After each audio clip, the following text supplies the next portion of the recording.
नमस्कार प्यारे दोस्तों, आप सभी का बहुत बहुत स्वागत है PTs IAS academy current affairs. आज है 20 जुलाई और हमारा सेशन नंबर 30 तैयार है। आई होप आप सभी तैयार हैं। तो दोस्तों, हमारी ये सीरीज़ आप जैसे बेहद पढ़ाकू धीर गंभीर छात्रों के लिए है। तो भैया जरा अच्छा परफॉर्म करना है एग्ज़ाम में, तो सभी को मज़ा आएगा।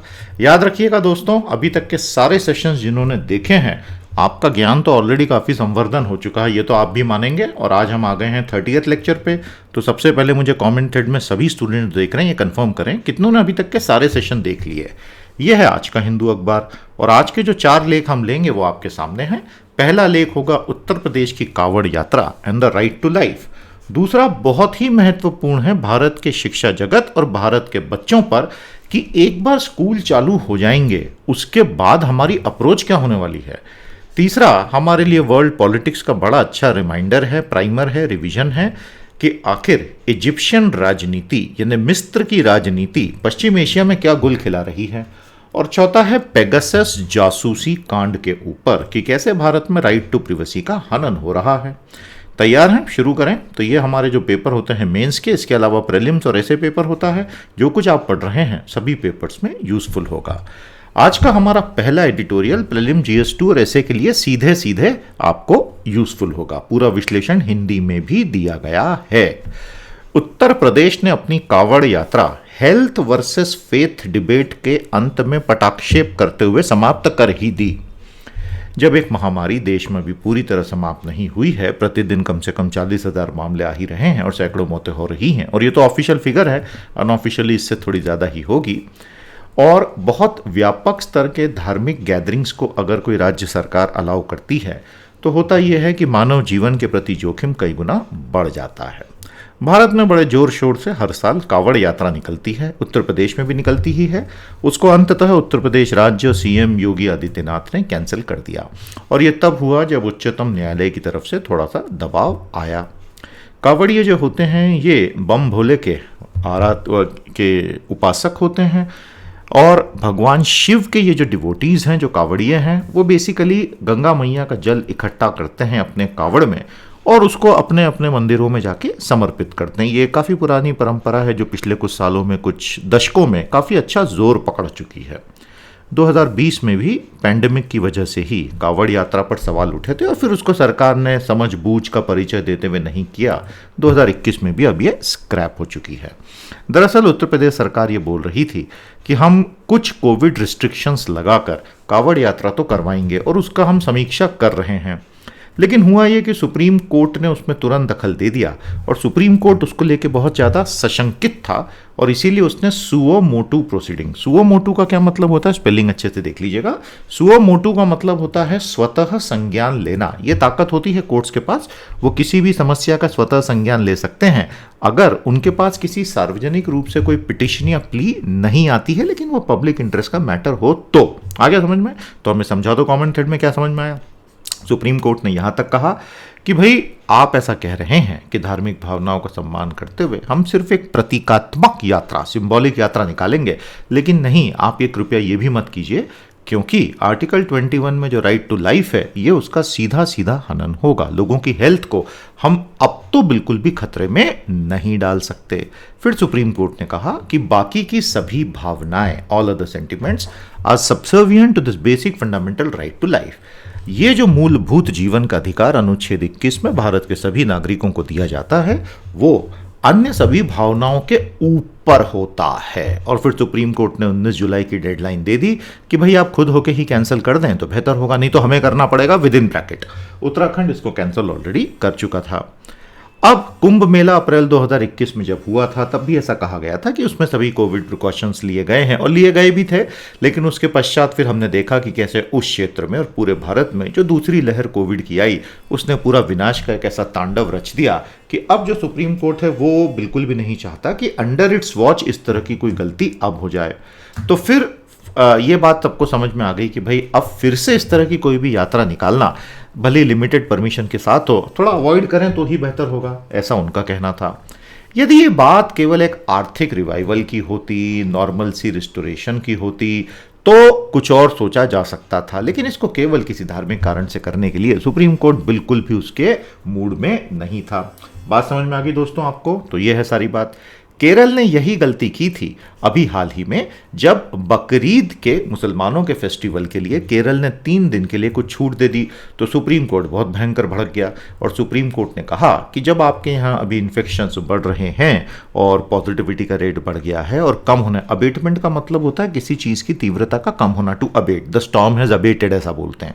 तो ये तो हो नहीं रहा है और ऐसे में आपने 3 दिन के लिए बकरीद में छूट दे दी, तो इससे तो फिर से सब चीज़ें बिगड़ जाएंगी। तो अब केरल को सुप्रीम कोर्ट में जवाब देना है और वो जवाब तो उससे देते बनेगा नहीं क्योंकि गलती तो की है। तो यह है सारा मामला और राइट टू लाइफ की जो प्राथमिकता है, जो प्राइमेसी है, उसको स्थापित किया गया है। आ गया समझ में? हिंदी एनालिसिस भी है, समरी बड़ी सिंपल है। The right to life is the guarantee for all citizens in the constitution and any large scale event that directly poses a threat to it has to be curtailed in public interest. तो हमारा right to life जो है article 21, वो इस अनंत आकाश में उड़ते पक्षी की तरह है, सबसे ऊपर। प्यारे दोस्तों, मैंने आपसे कल कहा था कि मैं आपको भारत का सर्वश्रेष्ठ 2022 का यूपीएससी आईएएस परीक्षा की तैयारी का कोर्स दूंगा और वो मैंने तैयार कर दिया है। आज से एनरोलमेंट हमने शुरू कर दिए हैं। ये एक इतना अद्भुत कोर्स मैंने आपके लिए बनाया है जो पूरा लाइव मोड में कंडक्ट होगा। इसमें मैं आपके लिए 225 लाइव लेक्चर कंडक्ट करूंगा, सभी 2.5 घंटे या उससे ज़्यादा के होंगे। सभी में आपके साथ लाइव चैट और क्वेश्चन आंसर बहुत इंटरैक्टिव तरीके से होगा। हिंदी और अंग्रेजी दोनों में स्टडी मटेरियल आपको एक साथ मिलेगा। पूरा कोर्स फिर 5000 से ज़्यादा पन्ने का 2021-22 की एग्जाम को ध्यान में रखते हुए है। प्रीलिम और मेंस की पूरी टेस्ट सीरीज में आपको दूंगा। एमसीक्यूज हजारों प्रैक्टिस के आपको मिलेंगे, करंट अफेयर के, स्टैटिक जीके के, दोनों के। आंसर राइटिंग का सपोर्ट पहले ही हफ्ते से आपको मिल जाएगा। एक डेडिकेटेड फैकल्टी मेंबर आपसे आंसर राइटिंग करवाएंगे। उसके साथ ही इस पूरे पैकेज में करंट अफेयर बूस्टर प्रीमियम की हमारी सीरीज, हर महीने 20 सेशन आते हैं शानदार, अभी तक 270 हो गए, और पावर ऑफ 10 57 हो गए, हर महीने 4 आते हैं। ये इसके अंदर बंडल्ड है। तो अगर आपको कोई एक कोर्स करना है सिविल सर्विसेज की तैयारी का, तो वो पीटीज आईएएस एकेडमी का यूपीएससी आईएएस प्रिपरेशन होना चाहिए। आपको एनरोलमेंट के लिए और प्रोडक्ट की सारी जानकारी के लिए यहां जाना होगा। ये लिंक मैंने नीचे कमेंट में दे दी है, pteducation.com/UPSCIAS। हमारे नंबर, व्हाट्सएप नंबर, ईमेल सब दिया हुआ है। और क्योंकि ये सब कुछ अंग्रेजी हिंदी में पैरेलल एक ही कोर्स में हम पढ़ाते हैं, तो आप किसी भी मीडियम को कोई प्रॉब्लम नहीं है। दोस्तों, मैं समझता हूं कि कोविड की बहुत समस्या है और इतने खूबसूरत कोर्स की जिसकी ओरिजिनल फीस हमारी काफ़ी ज़्यादा होती है, उसको हमने बहुत ही रीजनेबल कर दिया है आपके लिए। और उसके बाद मंथली पेमेंट ऑप्शन भी बना दिए हैं। हर स्टूडेंट को अब ये बिल्कुल अपने बजट में फिट मिलेगा।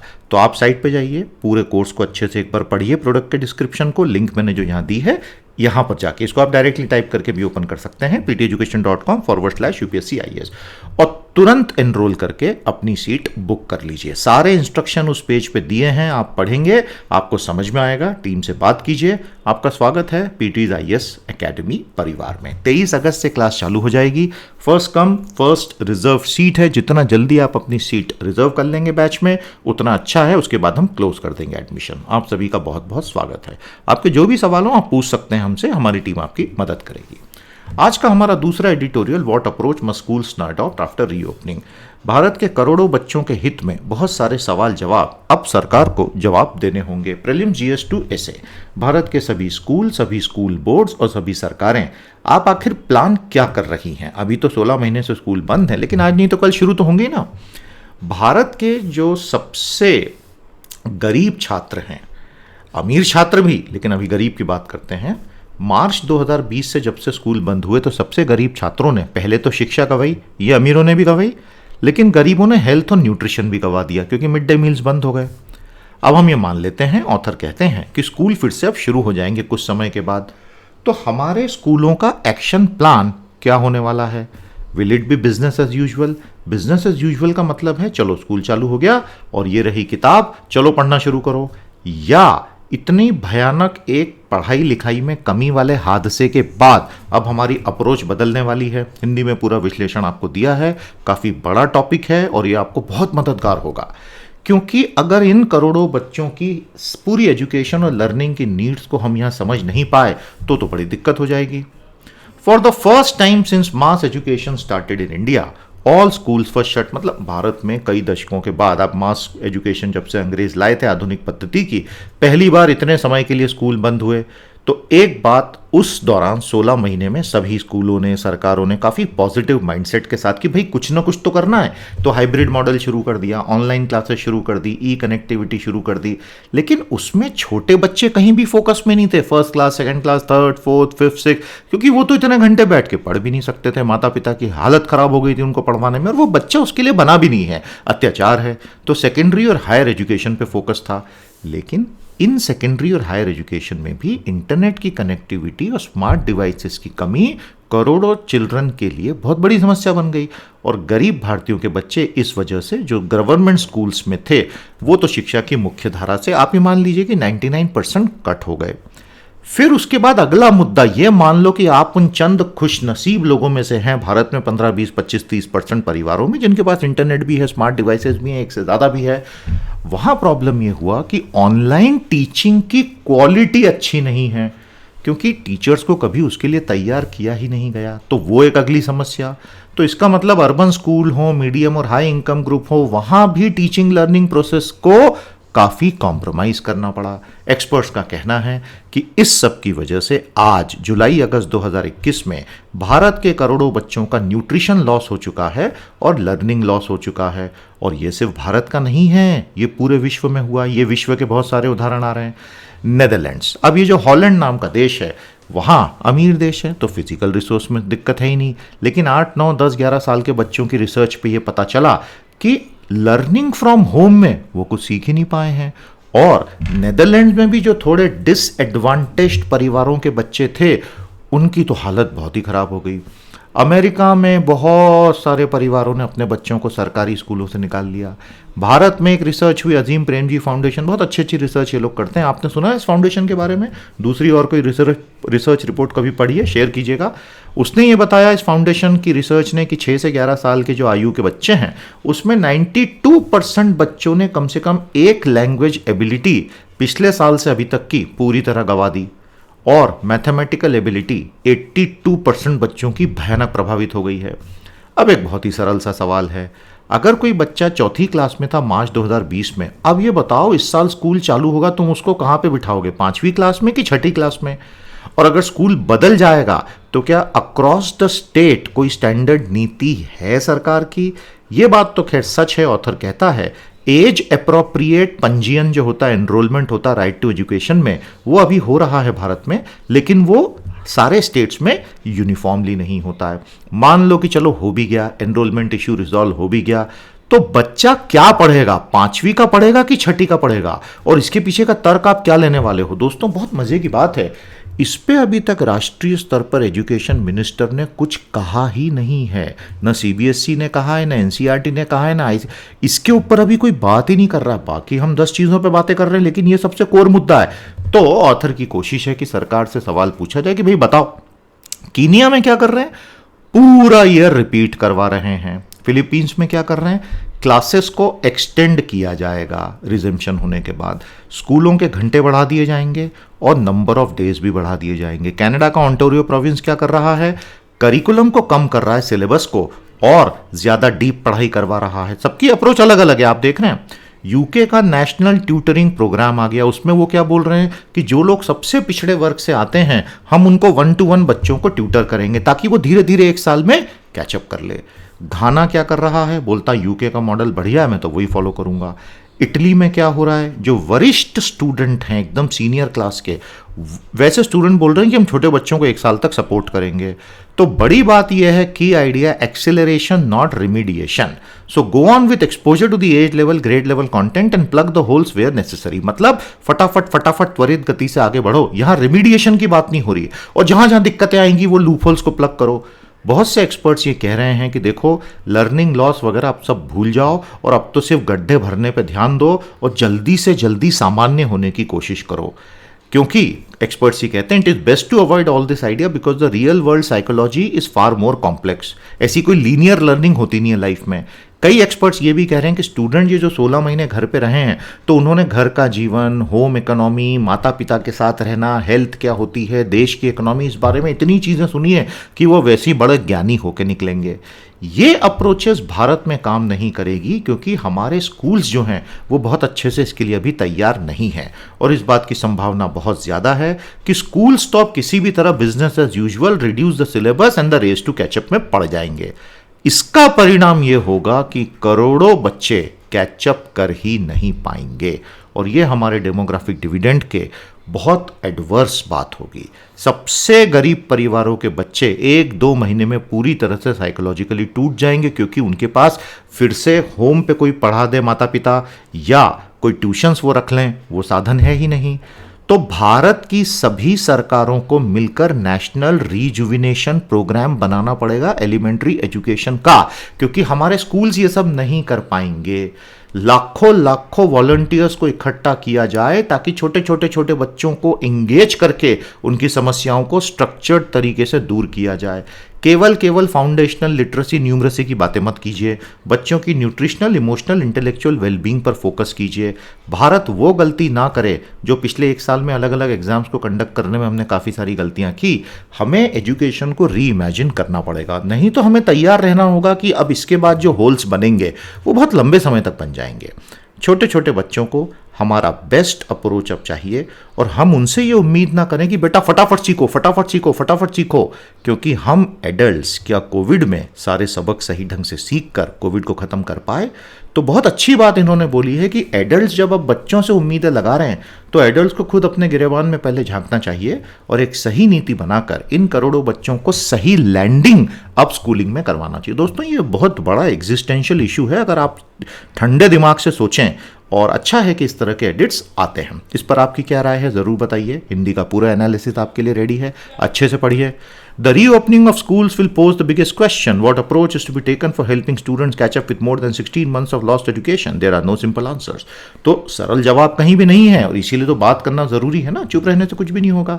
आ गया समझ में? आज का तीसरा एनालिसिस बड़ा मजेदार है, GS2 ऐसे प्रीलिम्स के लिए यूजफुल है। इजिप्ट की फॉरेन पॉलिसी वेस्ट एशिया और अफ्रीका में बहुत तेजी से आगे बढ़ रही है, तो हमारे जनरल नॉलेज के लिए, जनरल स्टडीज़ के लिए बड़ा काम का है भैया। तो ये रहा मिस्र का खूबसूरत देश, फ़राओ का देश, कायरो इसकी राजधानी है, काहिरा, और ये आसपास का इस तरफ का जो क्षेत्र है इसको हम वेस्ट एशिया कहेंगे। ये सारे के सारे गल्फ मोनार्कीज़ हैं 6, और ये पूरा क्षेत्र ब्रॉडली कहलाता है middle east and north Africa, यानी कि MENA रीजन्स। ये हो जाएंगे आपके अरेबियन स्टेट्स। तो अलग अलग राज्य हैं यहाँ के प्यारे दोस्तों, और हम इसको समझने की कोशिश कर रहे हैं। तो मिस्र की राजनीति में बहुत बड़े बड़े परिवर्तन आ रहे हैं। मिस्र जो है वो पूरे पश्चिम एशिया में अब अपने पांव तेजी से जमा रहा है। इसका पहला सबूत मिला इजराइल फिलिस्तीन का 11 दिन का युद्ध जो समाप्त हुआ उसके बाद। तब ये बात बाहर आई कि इजिप्ट के डिप्लोमेट्स और वहां के खुफिया अधिकारियों ने मिलकर इनका नेगोशिएशन करवाया था और वो युद्ध समाप्त करवाया। टर्की जो कि इजिप्ट के साथ 2013 से बहुत खफा है, वो भी बोल रहा है कि मुझे इजिप्ट से अब जो है कट्टी नहीं करनी, मुझे अब इससे बुच्ची कर लेनी है, मतलब दोस्ती। छोटे बच्चे करते ना कट्टी और बुच्ची मुझे इससे दोस्ती कर लेनी है। जबकि ये राष्ट्रपति अब्देल फतेह अल सीसी, ये मिलिट्री के जनरल थे, इनसे बहुत नाराज था टर्की, क्योंकि 2013 में सीसी ने तख्ता पलट कर दिया था और मुस्लिम ब्रदरहुड की डेमोक्रेटिक रूप से चुनी हुई सरकार और राष्ट्रपति मोहम्मद मोर्सी को जेल में ठूंस दिया था।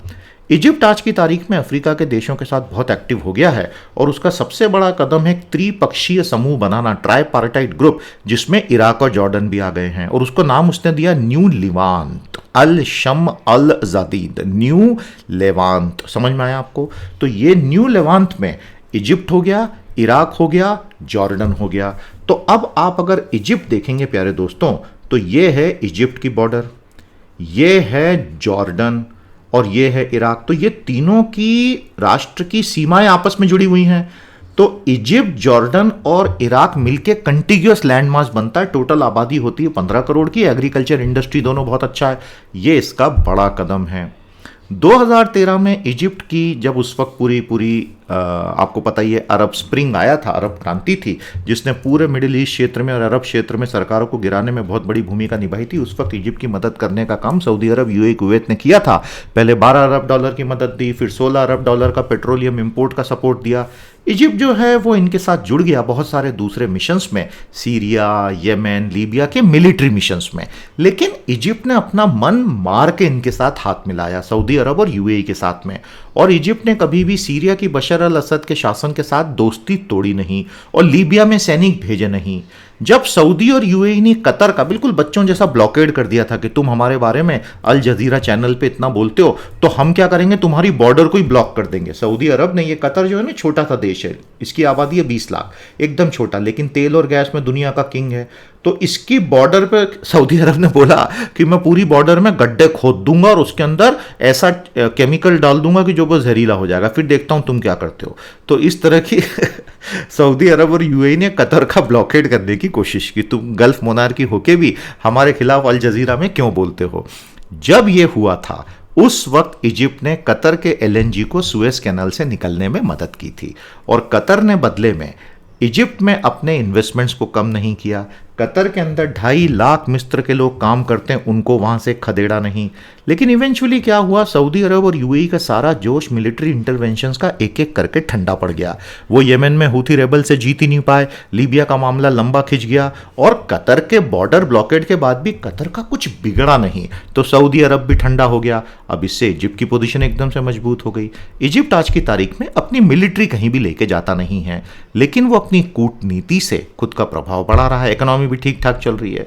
अब इजिप्ट के सामने सबसे बड़ी समस्या है Ethiopia, grand Ethiopian renaissance dam. Ethiopia ये बना रहा है जिससे इजिप्ट के सामने ये खतरा आ गया है कि अगर नील नदी का पानी इथियोपिया ने किसी दिन रोक लिया तो मेरे यहाँ का 95% मीठे पीने का पानी जो है खत्म हो जाएगा। इजिप्ट ने सबसे पहले इथियोपिया को डराया कि देखो भाई, मेरे सामने सारे विकल्प खुले, all options are on the table. Ethiopia ने भाव ही नहीं दिए तो इजिप्ट की हालत खराब हो गई।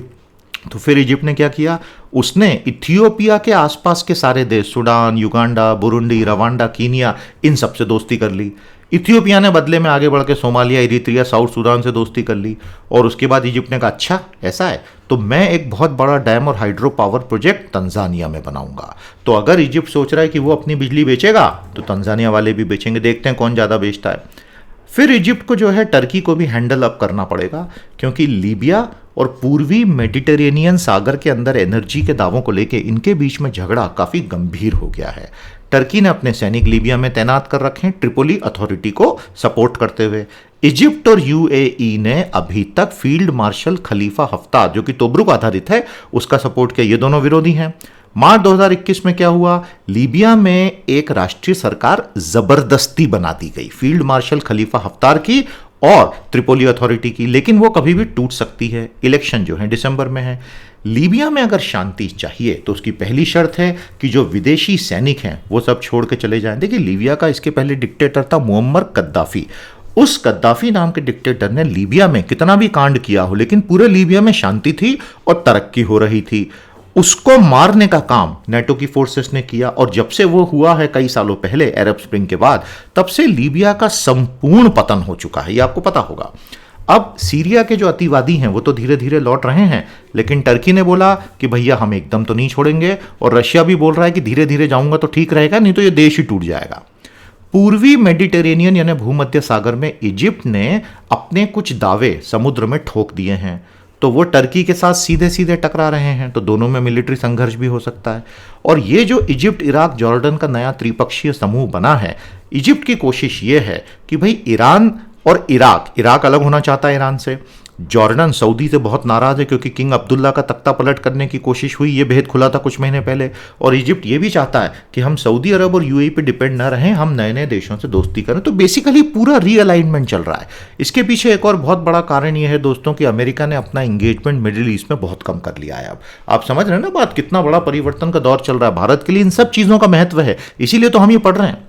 अब ये जो तीनों हैं, मैंने आपको पहले ही बता दिया, तीनों देश आपस में जुड़े हुए हैं एक तरह से, ईरान, जॉर्डन और इजिप्ट, 15 करोड़ की आबादी। तो मतलब ये ग्रुप आगे महत्वपूर्ण हो सकता है। इजिप्ट को अब जीआरडी संभालना पड़ेगा, great Ethiopian renaissance dam. Corona virus pandemic कम हुआ नहीं है और अनएम्प्लॉयमेंट, इकोनॉमी, ये सब में तो दिक्कतें चली रही हैं। अगर इजिप्ट को आगे बढ़ के किसी दिन पांव लड़खड़ा गए और फिर से सऊदी अरब और यूएई के सामने कटोरा लेके जाना पड़ा तो क्या होगा, ये सारा जितना उसने पंख फैलाए हैं वो सारे फिर से कतर जाएंगे। कतर कतर कतर तो आई होप आपको समझ में आ गया।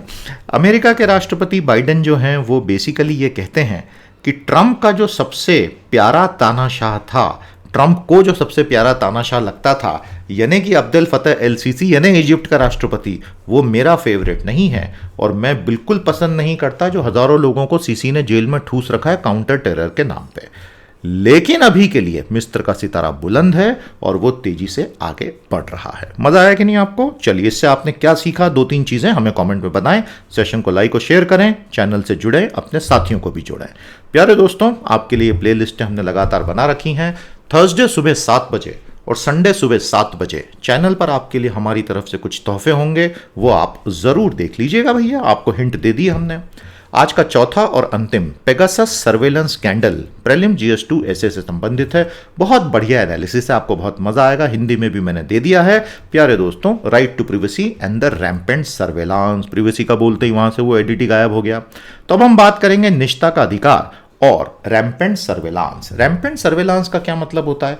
रैम्पेंट सर्वेलांस का मतलब होता है बेरोक टोक अबाधित गति से हो रही जासूसी। सर्वेलांस का मतलब होता है जासूसी। समझ में आया? अरे भैया, तुम्हारी जासूसी होगी, तुम एडिटी गायब कर गए। चलो कोई बात नहीं, आ जाएगा। 2-4 सेकंड का समय देता हूं, उसके बाद वो इमेज अपने आप जादू से सामने आ जाएगी। चलो, ये आ गई। हमने कहा ना, सब चल रहा है दुनिया में आजकल, पूछो ही मत।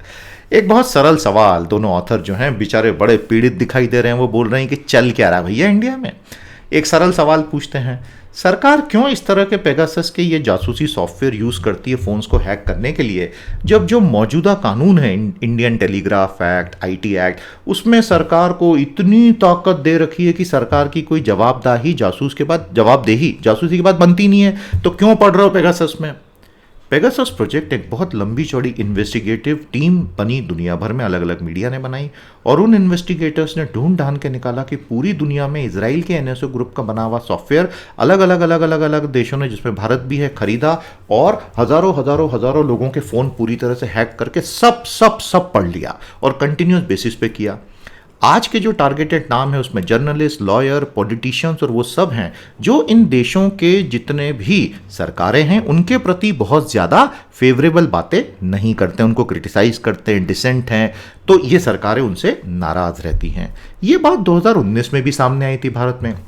तब ये पूरा भांडा फूटा था क्योंकि व्हाट्सएप ने अमेरिका में केस किया था पेगासस कंपनी पे, बोलते हुए कि मेरे व्हाट्सएप सॉफ्टवेयर को इसने हैक कर लिया है। और तब जो नाम भारत में सामने आए थे मानव अधिकार एक्टिविस्टों के, जर्नलिस्टों के, छत्तीसगढ़ और महाराष्ट्र में, जिनको अलग अलग मामलों में फिर फंसाया गया था। एक्चुअली ये कहते हैं कि जो पेगासस सॉफ्टवेयर होता है, एक बार ये आपके मशीन पर लोड हो गया, एंड्रॉइड, आईफोन, किसी पर भी, आपको कोई लिंक भी क्लिक नहीं करनी है, मिस कॉल देके भी लोड हो जाता है। उसके बाद वो क्या करता है कि वो उसके ऊपर फाइल्स रखने के भी काम आता है। तो अब किसी ने आपके फोन को हैक कर लिया, अब उसके बाद क्या करेगा पेगासस सॉफ्टवेयर, आप जो बोलोगे वो फाइल आपके मोबाइल पर आ जाएगी, कॉपी हो जाएगी। फिर पुलिस की रेड होगी, पुलिस बोलेगी हमने इस फाइल के ऊपर एक आतंकवादी दस्तावेज पकड़ा है, आपका खेल खत्म, पहुंच जाओ यूपीए में जेल, जहां नहीं होनी है bell.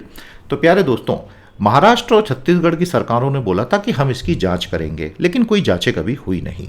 Bharat world press freedom index में 180 में से 142वें नंबर पे है, जबकि भारत एक इतनी वाइब्रेंट डेमोक्रेसी है। प्रिवेसी और फ्री स्पीच, मतलब अगर जर्नलिस्टों के पास निजता और स्वतंत्र रूप से अपनी बात रखने का अधिकार नहीं होगा और इस तरह से हैकिंग होगी, तो जर्नलिज्म की तो पूरी मौत हो जाएगी।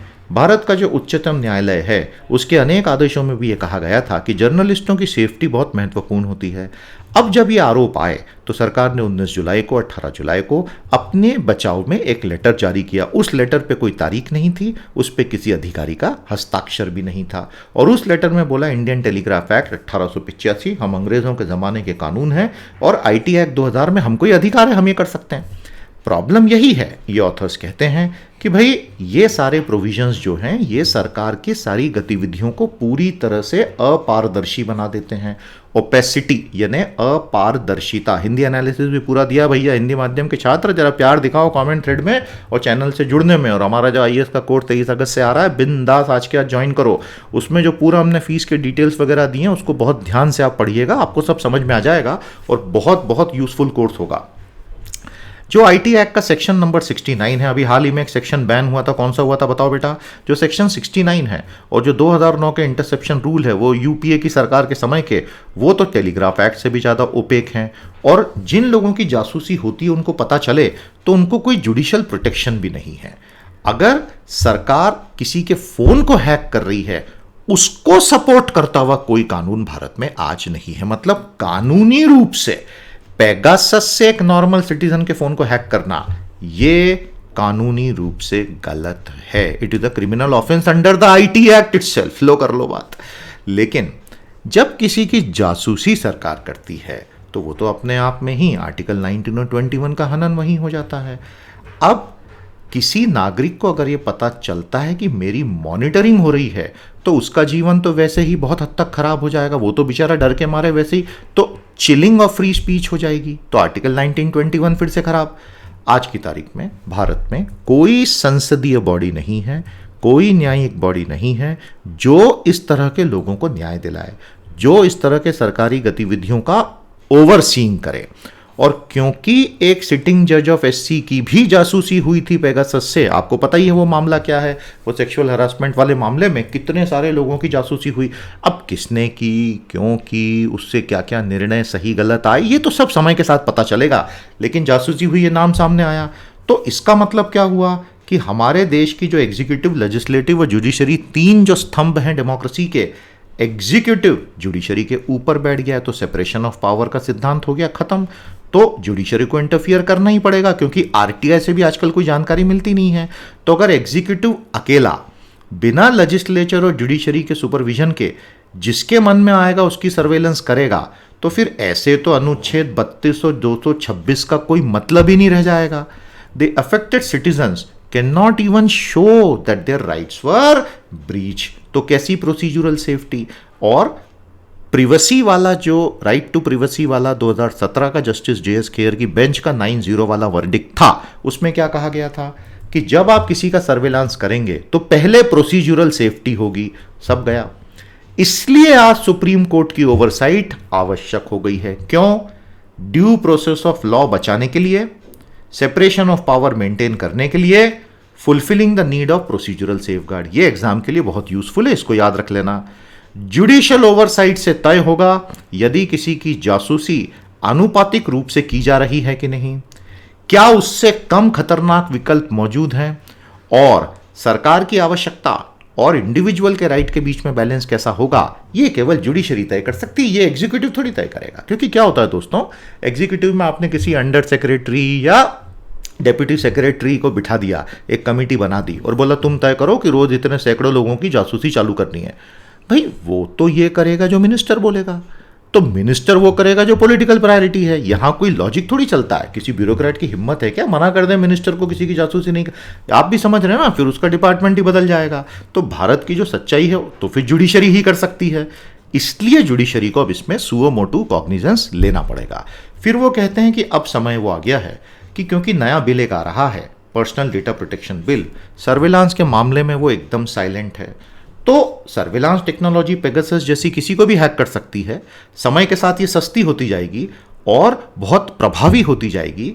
तो प्रैक्टिकली भारत का हर नागरिक सर्वेलांस के जद में आ जाएगा। ये तो मास सर्वेलांस पुलिस स्टेट बन जाएगा। वैसा मत होने देना, क्योंकि उस दिन तो संविधान ही खत्म हो जाएगा। तो ये कहानी है पेगासस की और जासूसी की। आपको क्या लगता है जरूर जरूर कमेंट थ्रेड में बताइएगा। The snooping scandal shows how blatant the violation of right to privacy has become and why judicial oversight of surveillance is an urgent reform needed. प्यारे साथियों, क्लाइमेट चेंज ने स्विस आल्प्स पर्वतों में 1000 नए झीलें बना दी हैं। लो कर लो बात। तो हमारी आंखों के सामने जलवायु परिवर्तन अपना पूरा कमाल दिखा रहा है। तालिबान अपनी हिंसा बंद करे, अब उन पे पूरे विश्व से दबाव आ रहा है और इस आतंकी संगठन का हृदय परिवर्तन शायद हो जाए, कम से कम इस बात को ध्यान में रखते हुए ही कि ऐसे तो सत्ता हाथ में नहीं आएगी। जो लोग जेलों में सड़ रहे हैं सालों तक, उनको स्पीडी ट्रायल का फंडामेंटल राइट है, ये हाईकोर्ट ने फिर से दोहराया है। हालांकि ये सच्चाई है कि कैसे ऐसे अनेक मामलों में लोग जेलों में सड़ रहे हैं जिसकी सज़ा 2 साल 3 साल 4 साल है और वो 3-3 4-4 5-5 सालों से जेलों में ही सड़ रहे हैं। मतलब इससे बड़ा अन्याय क्या हो सकता है। पेगासस सॉफ्टवेयर स्नूपिंग वाला पूरा कांड, उसके ऊपर बहुत लंबा चौड़ा कवरेज आया है। सरकार कह रही है हमने कुछ भी गलत नहीं किया है और इलीगल सर्वेलांस तो भारत में पॉसिबल ही नहीं है, कैसे हो सकता है। Protecting children is a priority, सरकार ने ये कहा है। कोविड में जो ऑर्फन हो गए हैं, हमारा पूरा ध्यान उन बच्चों पे है। पाकिस्तान ने भारत पर आरोप लगा दिया है कि तुम फाइनेंशियल एक्शन टास्क फोर्स का इस्तेमाल पॉलिटिकली मेरे खिलाफ कर रहे हो। जयशंकर जी ने कहा, बोलते रहे। प्यारे दोस्तों, हमारा ये कोर्स 23 अगस्त से शुरू हो जाएगा। आईएएस का एक कोर्स अगर आपको करना है तो आप मेरे साथ ये कोर्स कीजिए। आप इसके सारे फीचर्स अच्छे से देखें, हमारी साइट पर जाइए और यहाँ आकर इस पर्टिकुलर प्रोग्राम को आप अच्छे से स्टडी करें। हमारी टीम से कॉल और व्हाट्सएप पे आप बात कर सकते हैं।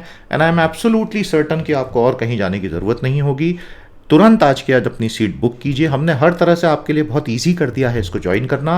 आई एम श्योर आपका बहुत अच्छा सपोर्ट हमें मिलेगा। अपने दोस्तों तक भी ये जानकारी ज़रूर पहुंचाइएगा। आज के लिए इतना ही, कल मिलेंगे सेशन 31 में। नमस्कार, जय हिंद।